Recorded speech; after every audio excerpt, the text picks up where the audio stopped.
감사합니다. 오늘 저녁에 증거할 하나님의 말씀의 제목은 주보에 있는 대로 바울의 귀환과 아볼로의 전도, 이런 제목으로 하나님 말씀을 증거하고 은혜 받고자 합니다. 바울의 귀환과 아볼로의 전도. 제목을 한번 따라서 봅시다. 바울의 귀환과 아볼로의 전도. 예, 바울의 이 귀환은 바로 바울의 2차 전도 여행을 마치고 이제 다시 안디옥으로 돌아온 걸 가리킵니다. 이제 지난 시간에 우리가 살펴본 앞부분 18장 상반부는 바울의 그 2차 전도행 가운데서도 마지막 부분인 고린도 전도, 즉 고린도 교회가 세워지는 놀라운 역사가 있었는데요.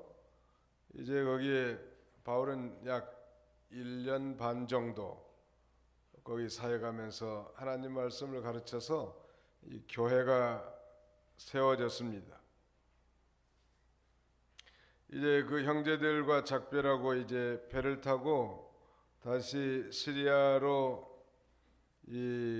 떠났는데, 우리가 잘 아는 대로 이 고린도 교회를 개척하는 가운데 특별히 브리스길라와 아굴라 부부를 하나님이 만나게 해주셨고, 직업이 같기 때문에 함께 아주 중대한 사역자로 동역, 코워커로 활동할 수 있게 됐단 말이에요. 이 선교사 파송 교회인 수리아 안디옥으로 이제 돌아가려고 형제들을 작별하고 떠나는 중에 이 켄그레아라고 하는 지역에서 오늘 본문에 보니까 바울이 머리를 깎았다고 했습니다. 18절 하반절에 보시면 바울이 서운한 것이 있어서 켄그레아에서 머리를 깎았다. 이 켄그레아가 어디 있는가? 그 바울의 2차 전도 여행의 그 지도를 한번 보면은 우리 성경 뒷부분에도 있습니다만, 이 고린도 지역에서 가까운 항구 도시죠. 그 켄그레아에서 바울이 이 머리를 깎았단 말. 왜 머리를 깎았었는가? 그 이유는 거기 기록된 대로 서운한 것이 있어서 그랬죠. 무슨 서운을 했을까? 하나님 앞에.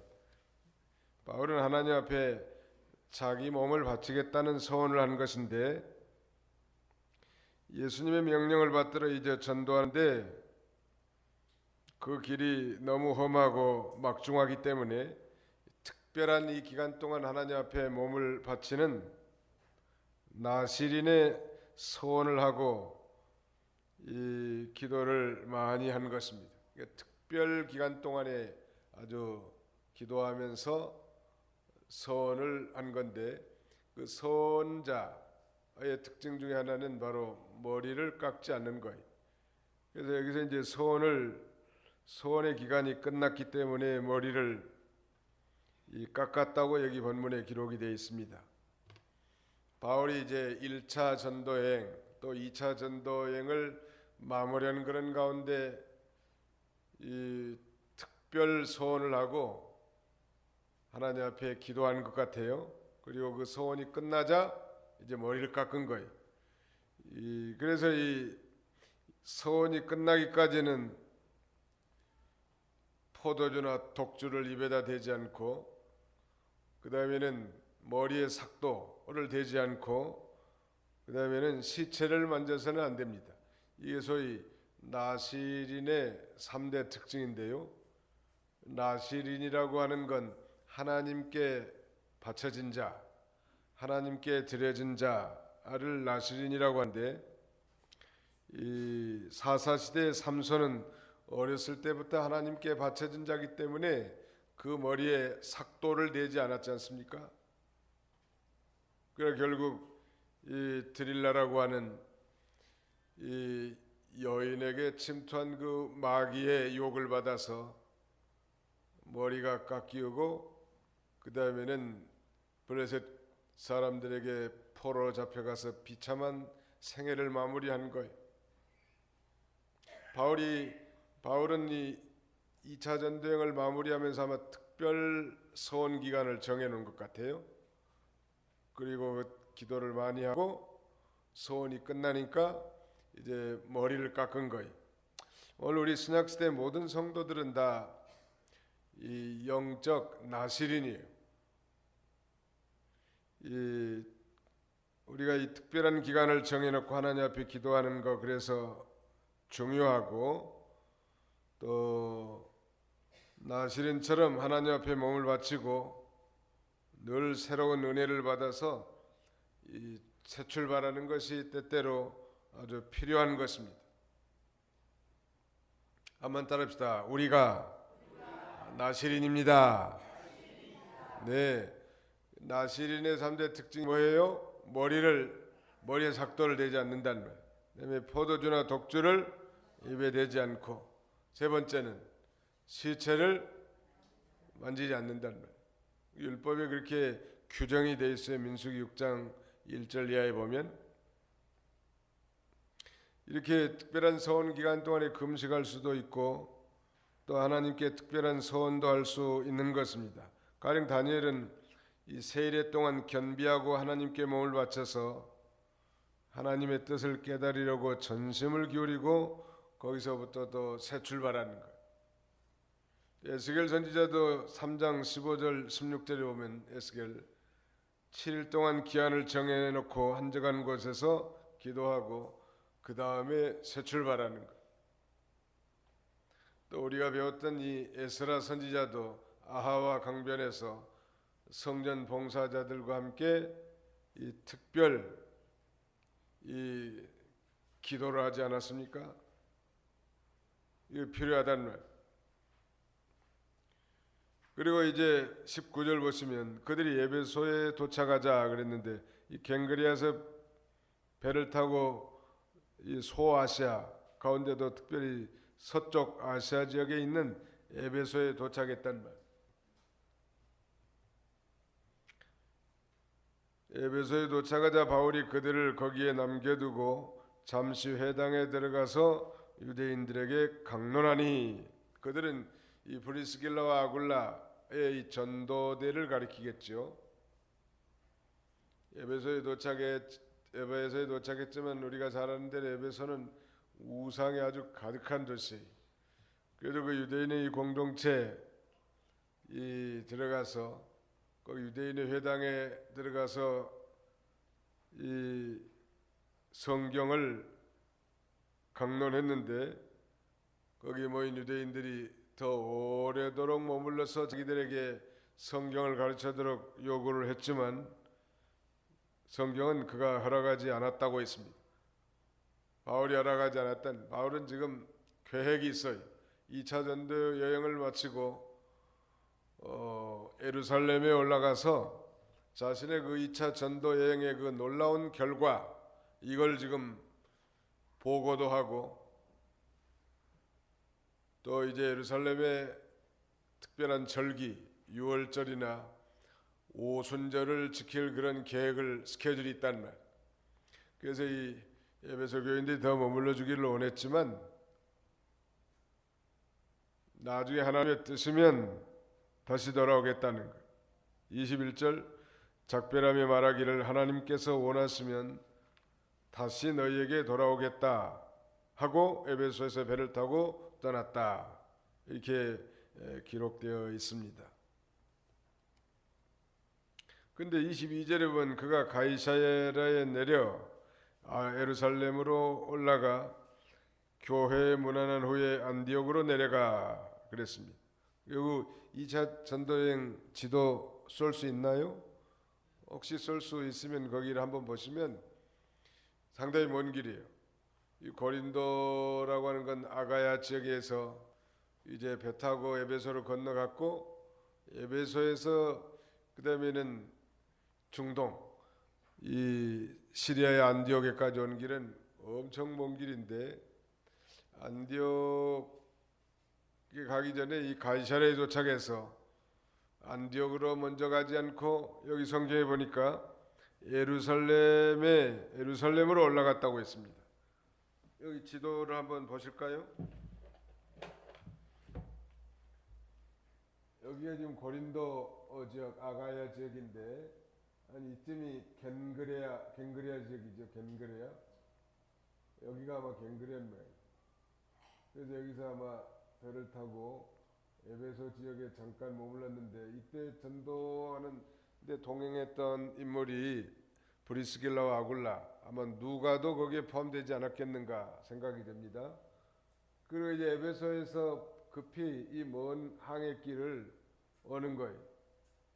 여기가 예루살렘이고 여기가 시리아의 안디옥이란 말이에요.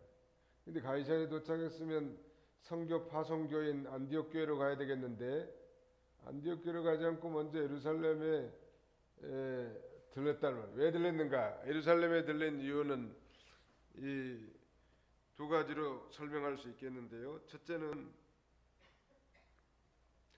2차 전도 여행의 그 결과 놀라운 하나님의 기적적인 역사를 예루살렘 교회의 그 지도자들과 공유함으로 자신이 하는 이 선교 운동, 복음을 전파하는 이 운동에 하나님이 어떻게 역사하셨는가, 이것을 공유하기 위한 것. 하나님이 함께 하신 놀라운 역사 얼마나 대단했냐는 말이에요. 과거에 이 2차 전도 여행 당시에 여기서 머물러 가지고 서아시아 지역이라든지 북쪽의 비두니아 쪽으로 복음을 전하려고 했지만 성령께서 금하시고 예수의 영이 나가지 않았기 때문에 여기서 이 두로아로 가가지고 배를 타고 유럽의 첫 성 빌립보에 도착했단 말이에요. 그래서 그야말로 이 유럽의 복음이 들어가는 놀라운 기적이 일어난 거죠. 이건 바울이 계획했던 게 아니고 성령님의 역사로 말미암아 그렇게 한 거예요. 근데 놀랍게 이제 2차 전쟁을 마무리하고 이 뱅뱅 다 돌아가지고 고린도 지역까지 복음을 전한 다음에 다시 서아시아 지역에 복음이 전파되도록 하시는 하나님의 역사예요. 이 사람이 마음으로 그 길을 계획할지라도 그 걸음을 인도하시는 이는 누구시니라? 여호와시니라.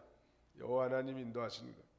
그걸 아마 이 예루살렘의 지도자들에게도 야고보나 요한이나 또 그다음에는 베드로 사도에게 얼마나 알리고 싶겠냐는 거예요. 하나님이 이렇게 역사하셔서 했다고. 그 다음에 이제 여기서 예루살렘에 보고한 다음에 이제 안디옥 교회 파송, 자기를 선교사로 파송했던 교회에 방문하게 되는. 우리 여기서 배울 수 있는 건 이 안디옥 교회처럼 선교사를 보내고 그 다음에는 물질로도 후원하고 기도로도 후원하는 일에 열심을 내야 된다는. 아니 뭐 직접 바울과 같은 전도대에 동참해서 직접 복음을 전하는 일에도 우리가 힘써야 되겠죠. 아니 우리가 그렇게 하지 못한다 할지라도 우리 교회라고 하는 건 그야말로 복음을 전하기 위해서 세워진 기관인데, 교회 안에서 이 지극히 작은 모퉁이에서 이 겸손히 봉사하고 섬기는 일을 열심히 해야 합니다. 열심히 하는 일은 누구를 위한 게 아니라 자기를 위한 거예요. 사실은 열심히 교회에서 봉사하는 사람들 어떻게 저렇게 할 수 있을까? 나 같으면 못하겠네. 이렇게 말한 분들이 종종 계신데요. 그래서 사실은 열심히 하는 건 첫째는 자기를 위한 거라. 자기 영이 살고 자기 심령이 기쁘고 즐거움이 충만하게 된다는 말. 영적 양식을 먹는 행동이라는 말. 봉사하지 않는 사람들은 시험 들기 쉽고 또 봉사하지 않는 사람들은 믿음이 안 자라나요. 오래 다녀도. 봉사는 마치 운동과 같아. 사람으로 말하면 운동 안 하고 그러면 그 히리리 해가지고 메가리가 없다고 살아.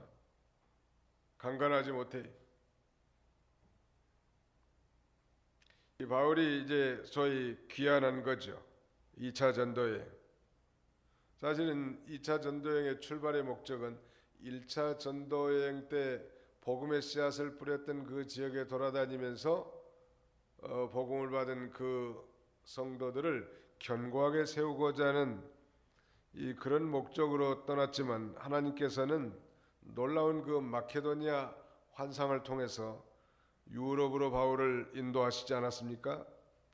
그래서 이 바울은 이 소아시아와 유럽 등지에서 이르는 그야말로 2차 선교 여행을 약 3년 반 정도 지금 수행한 거예요. 놀라운 일이죠. 1차 전도 때는 바울과 바나바가 이제 이 안디옥 교회에서 파송해서 전도했는데 그때 당시에 이 1차 선교 여행을 나갈 때는 그 감히 이 세계 선교에 대한 그런 그 비전은 상상도 할 수 없었어요. 여기 지도에도 보시면 사실은 1차 선교 여행을 한 이 부분에서만 이렇게 왔다 갔다 했단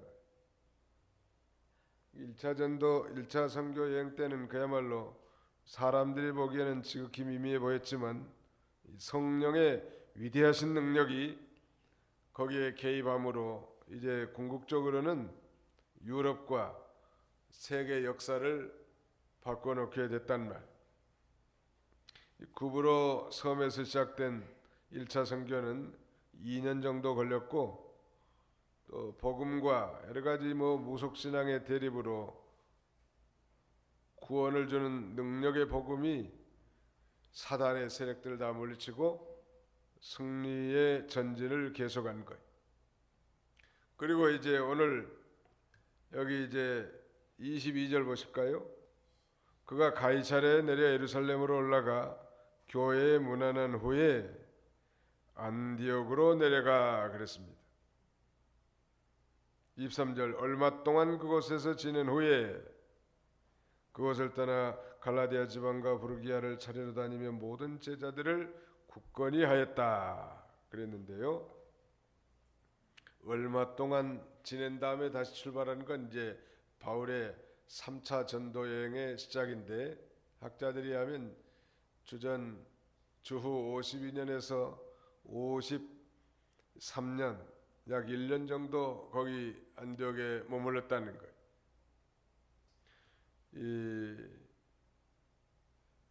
바울이 곧장 안디옥으로 가지 않고 예루살렘에 들어간 이유는 두 가지라고 말씀드렸는데 첫째는 2차 전도 여행의 결과를 예루살렘에 알리고 전 교회 간의 유대를 공고히 하고자 한 것이고 그 다음에는 이 예루살렘 절기를 지키기 위해서는 예루살렘에 올라가야 되겠는데 6월절이나 오순절 때까지 거기에 도달해서 그 절기에 참여하고자 하는 그런 이 마음과 계획이 있었던 것으로 봅니다. 그리고 이제 제 3차 전도여행이 시작되는데 3차 전도여행이 이제 여기 18장 23절부터 시작해서 21장 17절까지 약 3년간에 걸친 이 3차 전도여행은 대부분 그 사역의 중심지가 에베소라고 하는 지역이에요. 그때 이제 두란노 서원도 거기서 이제 강론하고 제자들을 기르는 아주 특별한 사역이 시작되죠. 그리고 이제 24절로 28절까지는 특별한 부분이 삽입됐는데요. 에베소에 잠깐 머무른 동안에 생긴 일입니다. 24절부터 좀 읽어주시죠. 24절부터. 아볼로라고 하는 한 유대인이 에베소에 왔는데 그는 알렉산드리아 태생으로 언변이 좋은 남자였고 성경에 능통하였다. 이 사람이 주님의 도를 배워서 열심히 말하고 예수님에 관한 것들을 정확하게 가르쳤으나 요한의 세례만 알고 있었다. 이 사람이 해당에서 담대히 말하기 시작하니 브루스길라와 아굴라가 그의 말을 듣고 그를 데려다가 그에게 하나님의 도를 더 정확하게 설명하였다. 그가 아가야로 가려고 할 때 형제들이 격려하며 제자들에게 편지를 써서 그를 영접하라고 하였다. 그가 가서 은혜로 인하여 이미 신자가 된 자들에게 큰 도움을 주었으니 이는 그가 예수께서 그리스도이심을 성경을 통해 증명하면서 대중 앞에서 유대인들을 힘있게 논박하였기 때문이다. 예, 이제 그 에베소에서 아볼로라고 하는 사람이 복음을 전했는데 이 아볼로는 어떤 사람인가? 거기 보니까 한 유대인이라고 했고 알렉산드리아 태생이고 그 다음에는 언변이 좋은 남자였다. 아주 웅변술에 뛰어난 남자 같아. 그 다음에 네 번째는 성경에 능통한 자. 여기 성경은 구약 성경을 가리키겠죠. 알렉산드리아 태생이고 그러면서 유대인이고 아주 언변이 좋은 남자고 구약 성경에 능통한 자가 주님의 도를 배워서 열심히 전도하는 걸 봤단 말이에요. 그리고 예수님에 관한 것들을 자세히 가르쳤지만 요한의 세례밖에 몰랐다는 거예요. 즉 요한의 세례만 알았다. 이 오늘 이 본문의 핵심인데 그 요한의 세례만 알았다는 건 아직 예수 그리스도로 말미암아 성령 세례를 받지 못했다 그런 말이에요. 하나님을 경외한 자가 분명하고 성경에도 아주 박식하고 또 예수님에 대한 그 지식도 전파는 하고 있었으나 자세하게 중요한 것은 성령으로 말미암아 완전히 거듭남을 체험한 성령 세례는 받지 못한 거예요. 그걸 누가 발견했는가 하면 이 브리스길라와 아굴라가 발견하는 거예요. 그 유대인 회당에 가서 이 설교하는 아볼로 목사의 설교를 들어보니까 이치도 다 맞고 성경적이긴 하지만 그 아직 성령을 체험하지 못한 이 요한의 세례 정도밖에는 알지 못하는 그런 수준이라는 말. 그래서 이 브리스길라 아굴라가 아볼로 목사를 데려다가 소위 집사들이 목사를 데려다가 더 복음을 자세하게 가르쳐서 확신시켜주는. 이거 보면 참 하나님의 나라의 역사는 희한한 일이에요. 뭐 권사님이라고 뭐 복음에도 확신 있고 성령에 충만한 거 아니란 말. 집사님들 가운데도 은혜가 충만한 사람들이 있을 수 있고 또는 이 사역자들보다 평신도들이 더 성경적 깊이와 체험이 있을 수도 있는 것. 그 성령 요한의 세례라고 하는 건 말하자면 세례 요한이 요단강에서 물로 세례를 주면서 이제 회개하고 내 뒤에 오실 이를 믿으라 하면서 베푼 세례가 바로 요한의 세례라는 거예요. 요한의 세례는 회개의 세례죠. 그 물세례란 말. 오늘 우리가 이 물세례를 다 봤습니다만 사실은 이 물세례라고 하는 건 성령 세례의 예표인 것입니다. 정말 이 사람이 성령으로 거듭났다는 표시로 물을 머리에 적셔서 이 물세례를 주는 거예요. 그러므로 물세례가 우리의 구원을 보장하거나 하나님의 의를 얻었다거나 천국 백성이 되었다는 뜻은 아닙니다. 다만 이건 상징이고 표시인 것입니다. 우리가 본인이 세례 받는 것은 자기 자신이나 대중들 앞에서 내가 이제는 하나님의 자녀가 됐다, 또 예수를 믿고 죄 씻음을 받았다 하는 그런 또 새 생활의 시작을 알리는 그런 표시인 거지, 그 물세례가 우리의 구원을 보장해 주지 결코 않는다네. 한번 따라합시다. 물세례가 우리의 구원을 보장해 주지 않습니다. 그러면 정작 중요한 건 뭔가 예수를 자신의 구주로, 진정으로 자신의 개인의 구주로 영접하고 구원받은 것, 즉 거듭난 것이 중요한데, 바로 거듭난 건 성령으로 다시 태어난 것이고 성령으로 다시 태어난 것이 성령 세례 받은 거예요. 누구든지 성령으로 아니하고는 예수를 주라 할 자가 없느니라 그랬으니까 정말 우리가 주님이라고 진정으로 부른다고 한다면 이 사람은 성령으로 거듭난 자란 말. 근데 이 아볼로 목사님이 열심히 아주 설교하는데 논리적이기도 하고 학식이 뛰어나고 언변도 뭐 웅변술, 헬라 철학 이런 것들이 아주 대단하단 말이에요. 수사 대단히 논리적이고 그다음에 웅변적이고 감동을 줬을지는 모르지만 영혼을 살리는 설교는 될 수가 없겠죠. 그래서 이 브리스길라와 아굴라가 데려다가 예수에 관한 복음을 자세히 설명해주고 가르쳐주니까 성령께서 역사해서 아볼로 목사님이 순간 회심한 거예요. 놀라운 은혜를 체험한 거예요. 그렇다고 아볼로 목사님을 비평만 하는 게 아니고 그는 하나님의 나라와 복음을 증거하려는 그런 열정을 가지고 사역을 하니까 먼저 복음을 받고 깨달은 이 집사님들을 통해서 구원의 확신을 갖게 됐고, 우리가 아는 대로 나중에 이 아가야 지역의 고린도 교회에 이 파송됩니다. 목사로서. 그래서 이 고린도 교회를 심무한 거예요. 아볼로 목사님. 우리가 잘 아는 대로 그래서 이 고린도 교회에 분쟁이 생겼는데 아볼로파라는 게 생기지 않았습니까?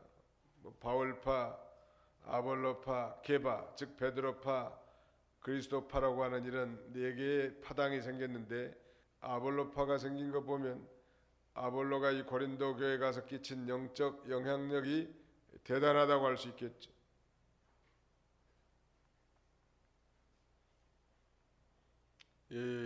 그러나 중요한 건 이 바울은 심었고 씨를 뿌렸지만 이 바울이, 이 아볼로나 베드로, 다른 사역자들은 물을 줘서 길러 나간 거고, 자라나게 하신 분은 누구시다? 하나님이신 거예요. 자라나게 하신 분 하나님. 우리 교회도 제가 우리 교회 몇 대 목사님이요? 목사입니까? 한 11대인가 그래. 아무튼 상당히 많은데, 여러 목사님들을 많이 여러분들이 다 경험해 보셔서 아시겠지만 각자에게 주신 은사와 탤런트가 다 다르지 않습니까? 누가 훌륭하고 누가 모자라다가 아니라 모두가 다 훌륭하고 저만 빼놓고 모두가 다 훌륭하지만 하나님께서 각자에게 특별한 은사를 주신 거예요. 뭘 위해서? 우리의 영적 유익을 위해서. 미련한 사람들은 나는 아볼로만 좋습니다, 아볼로 목사가 최고입니다, 이런 사람들이 있다면 그건 어리석은 거예요. 모든 하나님의 종들은 우리의 영적 성장과 유익을 위해서 하나님이 보내신 줄 믿고 그저 그가 증거한 하나님의 말씀을 생명으로 삼는 것이 중요하다고 할 수 있을 거예요. 오늘 이 잠깐 머무른 이 에베소에서 바울은 이제 배 타고 가이사라 항구로 떠났단 말. 그리고 거기 남아있는 이 브리스길라와 아굴라가 해당에 들어가 보니까 이 아볼로 목사가 설교하고 있는데 뭔가 2% 부족하다는 말. 예수를 믿고 성령으로 거듭나서 그 능력 있는 설교가 아니고 그 지식을 나열하고 설명은 잘하는데 우리의 심령을 약동하게 하고 소상케 하는 그런 설교가 아니었단 말. 그래서 데려다가 자세히 가르쳐 주는 거예요. 여기 지금 26절 하반절에 그러지 않았습니까? 브리스길라와 아굴라가 그의 말을 듣고 그를 데려다가 그에게 하나님의 도를 더 정확하게 설명하였다. 그 아볼로 목사님이 그래도 겸손한 모양이에요.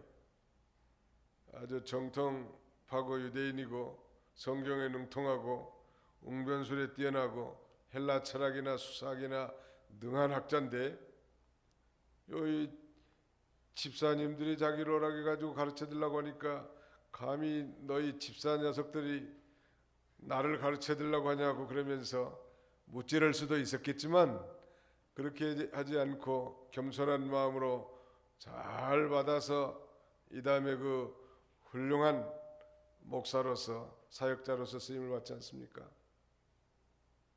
그 목사님들도 성도님들이, 훌륭한 목사님은 훌륭한 성도들이 만든 거예요. 이게 제가 못났으면 여러분들이 잘 못 만든 거라. 책임이 전부 여러분들에게 있어. 제가 잘했으면 제가 잘해서 잘한 거고, 제가 못했으면 여러분들이 못해서 못한 거고. 웃으려고 하는 얘기입니다만 성도들이 훌륭한 목사를 만들 수 있는 거예요. 아이고 원래부터 훌륭한 사람이 어디가 있겠습니까? 원래부터 뛰어난 사람은 아무도 없어요. 다 하나님이 기르고 만들고 생착을 거치면서 하나님의 사역을 하게 되는 거예요. 우리는 모든 대인관계에 있어서도 사람들을 그런 관점에서 바라봐야 합니다. 왜 저 사람은 저럴까가 아니라 하나의 과정에 있어. 미국의 이 노스캐롤라이나에 가면 빌리 그레암 기념관이라는 게 있습니다. 빌리스 라이브러리라고 하는데 저는 가보지는 못했지만 뭐 자료를 통해서 배우고 들은 바는 있어요. 거기 빌리 그레암은 목사님 아직 살아 계셨고 그 부인은 일찍 세상을 떠났는데 그 부인의 묘 앞에 비석에 이렇게 쓰여져 있다고 합니다. We are under construction. 우리는 지금 건설 중에 있습니다. 이게 무슨 말이냐면 예수 믿는 사람들은 천당 가는 그날까지 자신의 구원을 이루어가는 그런 건설하는 과정에 있고 그 다음에 믿음이 자라나는 그런 과정에 있는 거지 그 누구도 비난받고 비난하고 정죄할 대상이 아니라는 거예요. 하나님이 저런 분도 사용하셔서 만들고 계시는구나. 자라나게 길러나가고 계시구나. 언제나 그런 관점에서 보면 모든 사람들이 다 귀하게 보이는 거예요. 믿으시면 아멘 합시다. 아니 세상의 목사로서 지금 사역을 하고 있는 아볼로 목사님도 이렇게 부족한 점이 있는데 아마 제 생각에는 겸손히 브리스길라와 아굴라가 모셔다가 아마 음식도 대접하면서 목사님이 이렇게 오늘 설교하셨는데 이건 이렇게 하지 않을까요? 굉장히 겸손하게 말했을 것 같고 또 아볼로 목사님도 겸손하니까 그 성도들의 그 조언을 경청하면서 겸손히 들었을 것 같아요. 하나님의 나라라는 세계는 이런 아름다운 세계.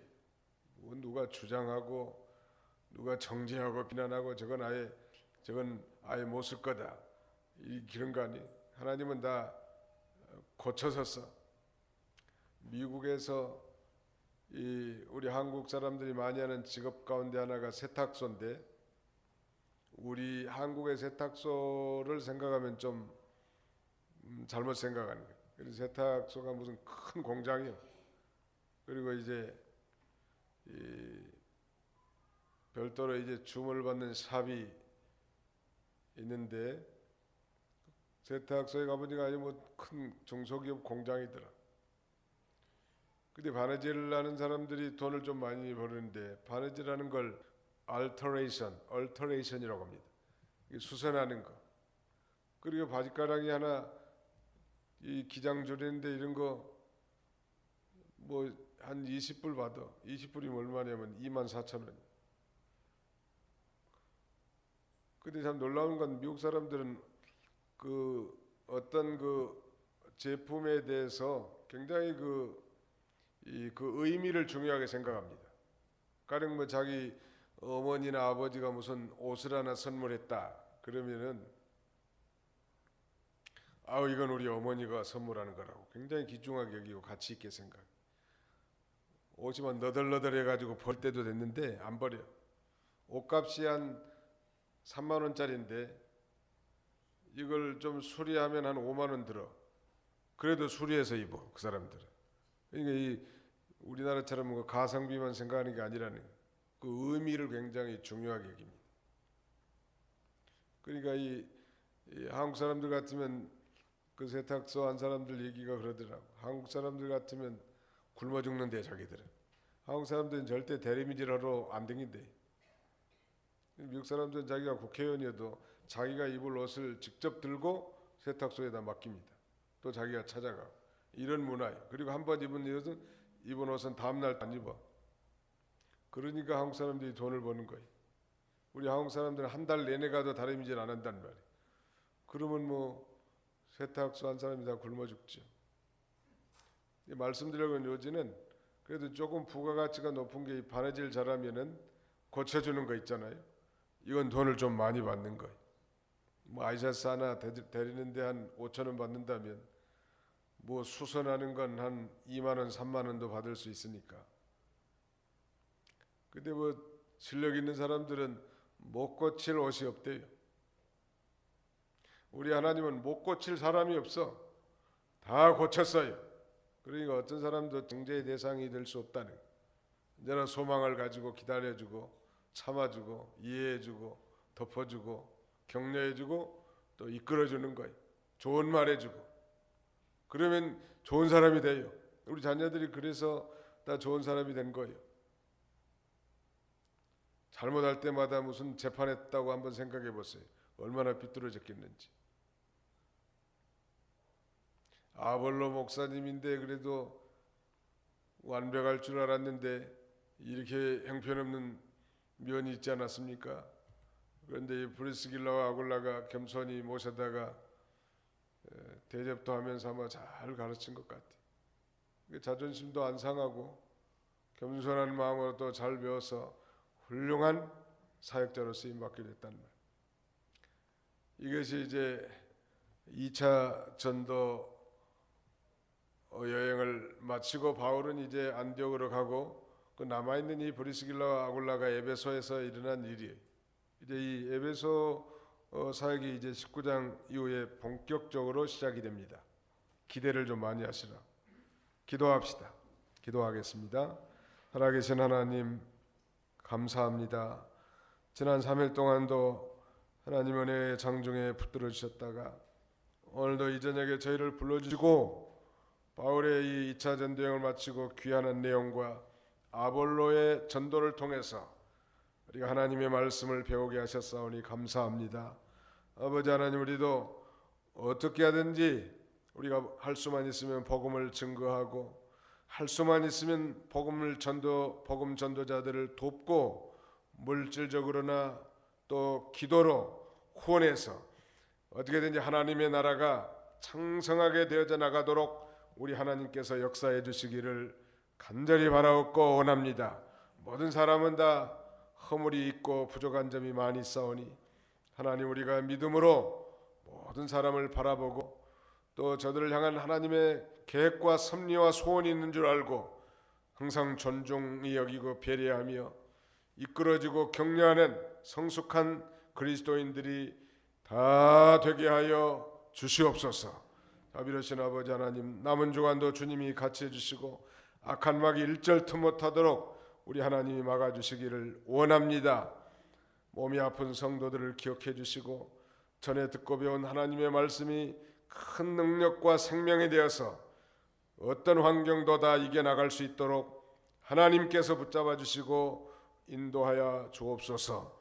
상을 당한 가정들을 기억해 주시고 어려울 때 더욱 하나님을 의지하고 믿음과 소망으로 이겨나갈 수 있도록 우리 하나님이 친히 함께 해주시기를 원하옵고 예수님의 이름으로 기도하옵나이다. 아멘.